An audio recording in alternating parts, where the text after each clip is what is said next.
On Halloween of 2010, a show hit the AMC network that rocketed the channel to the top of the charts. AMC was already a powerhouse channel at this point from running Mad Men and Meth Head in the Middle for a few years before. But this show premiered as an instant hit and took the entertainment world by storm.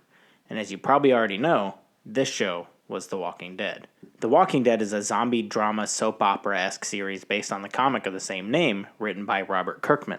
Kirkman is a hitmaker in the comic industry for creating series like Marvel Zombies, Invincible, Outcast, and even his debut series Battle Pope is a solid yet goofy read.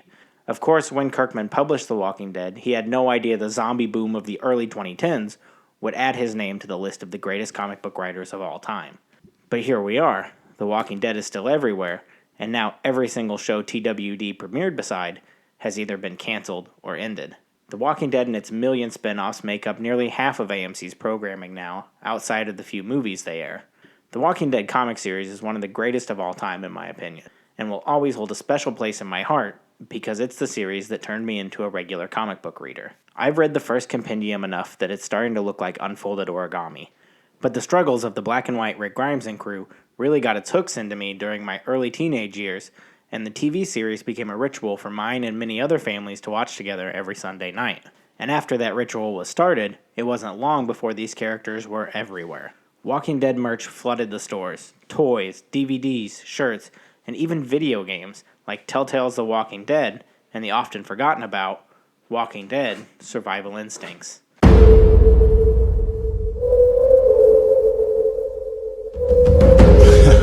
You ain't scared. Yeah. Things that go bump in the night. Me.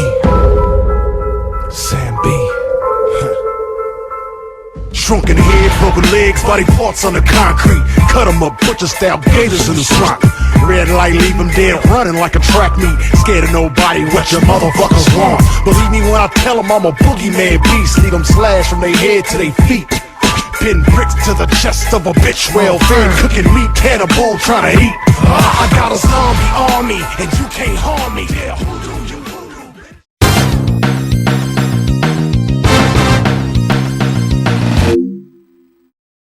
Even though I was deep into the Walking Dead fandom, like many other people, I fell off the Walking Dead wagon a few years back, but still managed to keep up with the comics and many video game releases since. This copy of Survival Instincts has been packed around with me from house to house since launch, and I still carry the Walker Ear pre-order bonus on my keys every day. Published by Activision and developed by Terminal Reality, who's all over the place in terms of games, they've published everything from arcade racers like 4x4 Evo to Connect Star Wars, the flailing arms-based masterpiece. In 2013, they got their hands on the massive Walking Dead license to create a first-person shooter survival horror starring Norman Reedus as Daryl Dixon, the crossbow-wielding redneck, and his crazy obnoxious criminal brother Merle, played by MCU and Mallrats star Michael Rooker. And the performance of these two actors is spot on to their TV counterparts. Merle is every bit as loud and wild as his character on the show, not caring about anyone but himself and getting the pair of brothers into terrible situations with his loud mouth and ignorant actions. And Daryl is calm and caring and willing to put himself in danger to help strangers, but is easily manipulated and can be a force to be reckoned with if pushed too far. But even though this game stars two characters from the series, it's a single-player game, and that feels kinda off for the experience. Survival Instincts is a canon prequel to the TV show covering the events of the early apocalypse and how Daryl and Merle get to Atlanta. Starting off the story, you play as the Dixon brothers' dad, who is quickly swarmed by zombies while out on a hunting trip. His brother Jesse is forced to kill him so he won't turn after Daryl can't bring himself to pull the trigger. From then on, you play as Daryl as he sets off to find his brother, who is currently in jail, and find a safe place to survive. You start with a brief tutorial level that'll get you a grasp on the basic combat and stealth mechanics while gathering up gas cans to fill up your truck so you can escape the zombie-infested mountain and get to town. This is a showcase of the general gameplay that really presents itself as a great value version of the zombie classic Left 4 Dead, with the main objective of every level being to retrieve something and escape. When you escape the mountain and get to the first town, you'll be set free to explore and scavenge a small town. The main objective of the first town is simple. Get gas to fill up the truck again so you can keep moving. But it's all the little things that really make it a fun experience. Just like the show, walkers are attracted to sound, so you can go in John Wick style popping caps at anything that moves, but 9 times out of 10, you'll end up getting overwhelmed and turning into a zombie Happy Meal. Your best chances are to sneak around and OJ him in the back of the head, And if you do get noticed, the best way to handle it is to lead them away from the herd so you don't get swarmed, push them down, make them eat dirt, run behind them, and hit them with the OJ. If you do need to go loud, the gunplay isn't bad, and the arsenal that you can acquire is surprisingly big for a game that's focused on whacking and stabbing. You'll find everything from hammers, bats, pipes, and knives to handguns, hunting rifles, fully auto machine guns, and even Daryl's signature crossbow, along with the story of how he ended up with it. He stabbed a biker. Along with weapons, you'll also come across sports drinks and MREs to refill your health after being attacked, because apparently that's the only meal people eat in Georgia. It's even in their restaurants. Some locations will also have collectibles to find as well, like stuffed squirrels and missing people posters, for cheats to unlock for later playthroughs. You can also meet other survivors that'll help you out or join your group if you do something for them.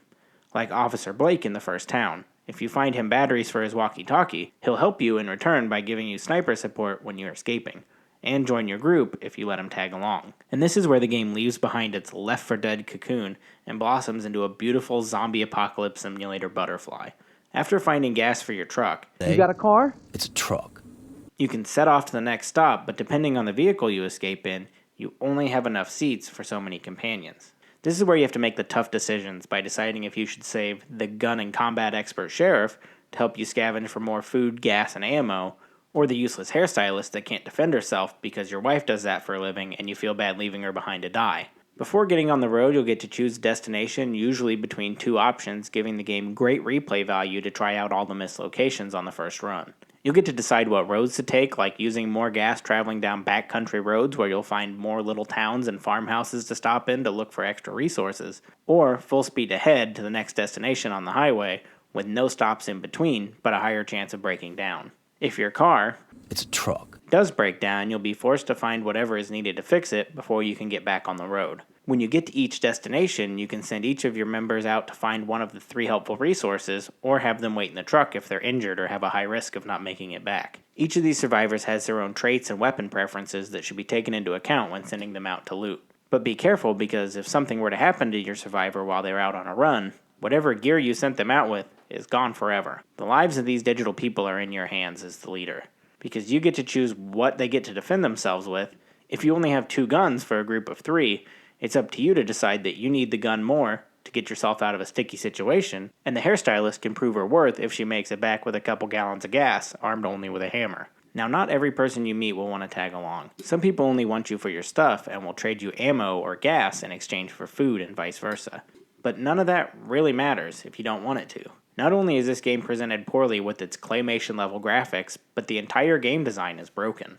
Everything I talked about sounded great so far, but the polish just isn't there. It's so much fun to sneak around each town looking for resources, meeting other survivors, and offing the biters as you go. But the AI for the zombies is so bad that you can just run full speed ahead to each thing you need and sprint back to the truck, and they'll forget they ever saw you after you get a few feet away or trigger a conversation. If you do get a big horde after you, you don't have to worry.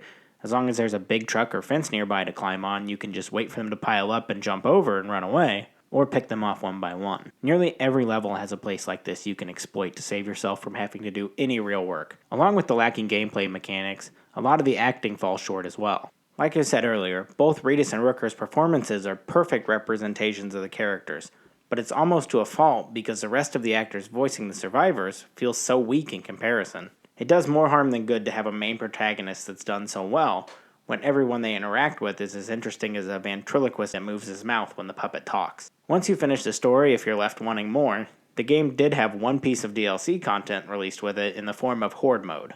It's a basic wave-based survival mode that puts you on a map with a few weapons and resources scattered throughout, and sections opening to widen the play area the further you make it. It's fun enough, but the combat of the game doesn't support this mode well enough to make it something to come back to more than a few times.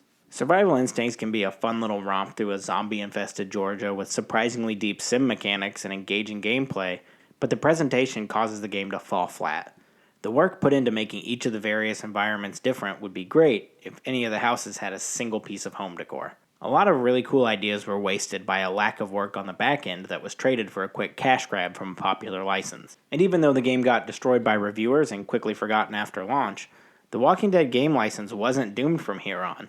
Just 1 year before, Telltale released the first of their widely popular point-and-click adventure series based on The Walking Dead that went on to 5 full games, And The Walking Dead even dominated VR space for a short bit with Saints and Sinners and that other game based off the show that everybody quit watching a few years ago.